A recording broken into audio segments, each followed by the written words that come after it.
ലോകരാജ്യങ്ങൾ മുഴുവൻ എണ്ണ കിട്ടാതെ നെട്ടോട്ടമിടുമ്പോൾ യാതൊരു കുലുക്കവുമില്ലാതെ പുതിയൊരു രാജപാത തുറന്നിരിക്കുകയാണ് ഇന്ത്യ. ഹോർമൂസ് കടലിൽ കടഞ്ഞാൽ ഇന്ത്യയുടെ കഥ കഴിയും എന്ന് കരുതിയവർക്ക് തെറ്റി. പ്രതിസന്ധികളെ ചിരിച്ചുകൊണ്ട് നേരിടുന്ന പുതിയ ഇന്ത്യയാണ് ലോകം ഇപ്പോൾ കാണുന്നത്. പ്രധാനമന്ത്രി നരേന്ദ്രമോദിയുടെ ദീർഘവീക്ഷണത്തിന്റെ ഏറ്റവും പുതിയ ഉദാഹരണമാണ് ഇന്ന് പ്രാബല്യത്തിൽ വന്ന ഇന്ത്യ ഒമാൻ സമഗ്ര സാമ്പത്തിക പങ്കാളിത്ത കരാർ അഥവാ CEPA. അമേരിക്ക ഇറാൻ പോരാട്ടം കാരണം ലോകത്തിലെ എണ്ണ വ്യാപാരത്തിന്റെ 25% കടന്നു പോകുന്ന ഹോർമൂസ് കടലിടുക്കിൽ വലിയ കുരുക്കാണ് അനുഭവപ്പെടുന്നത്. സൗദിയിൽ നിന്നും UAE-യിൽ നിന്നുമൊക്കെയുള്ള എണ്ണ വരവ് പല രാജ്യങ്ങൾക്കും നിലച്ചു. എണ്ണവില കുതിച്ചുയർന്നു. എന്നാൽ ഇന്ത്യ ഇതിനൊരു സൂപ്പർ ബദൽ നേരത്തെ തന്നെ കണ്ടുവച്ചിരുന്നു. അതാണ് ഒമാൻ. ഗൾഫ് രാജ്യങ്ങളിൽ ഒമാന്റെ ഭൂമിശാസ്ത്രപരമായിട്ടുള്ള സ്ഥാനം വളരെ പ്രത്യേകതയുള്ളതാണ്. അവരുടെ തീരപ്രദേശം ഹോർമൂസ് കടലിടുക്കിന് പുറത്ത് നേരിട്ട് അറബിക്കടലിലേക്കാണ് തുറക്കുന്നത്. അതുകൊണ്ട് തന്നെ ഹോർമൂസിൽ ആര് ഉപരോധം തീർത്താലും ഒമാനിലെ സലാല, ഡുക്കും പോർട്ടുകൾ വഴി ഇന്ത്യക്ക് സുഗമമായി വ്യാപാരം നടത്താം.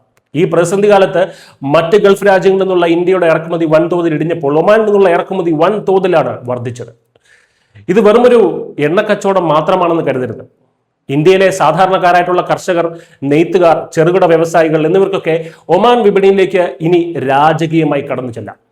99% ഇന്ത്യൻ ഉൽപ്പന്നങ്ങൾക്കും ഒമാനിൽ ഇനി തീരുവയില്ല. ടെക്സ്റ്റൈൽസ്, ലെതർ, മരുന്ന്, കാർഷിക ഉൽപ്പന്നങ്ങൾ തുടങ്ങി ഇന്ത്യയുടെ സ്വന്തം ഉൽപ്പന്നങ്ങൾ പുതിയ വിപണികൾ കീഴടക്കാൻ പോവുകയാണ്. വികസിത ഭാരതം എന്ന ലക്ഷ്യത്തിലേക്കുള്ള വലിയൊരു ചുവടുവെപ്പായി കേന്ദ്രമന്ത്രി പീയൂഷ് ഗോയൽ ഇതിനെ വിശേഷിപ്പിച്ചത് വെറുതെയല്ല.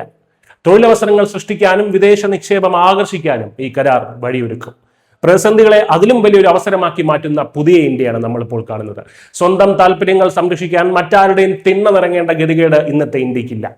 ഭീഷണികൾക്ക് മുന്നിൽ പകച്ചു നിൽക്കാതെ ഇന്ത്യൻ മഹാസമുദ്രത്തിലെ അനിശ്ചിത ശക്തിയായി ഇന്ത്യ മാറുകയാണ്. ഹോർമൂസിനെ മറന്നേക്കൂ. ശത്രുക്കളുടെ എല്ലാ കണക്കുകൂട്ടലുകളും തെറ്റിച്ച് ഇന്ത്യ പുതിയ പാത വെട്ടിക്കഴിഞ്ഞു. News desk.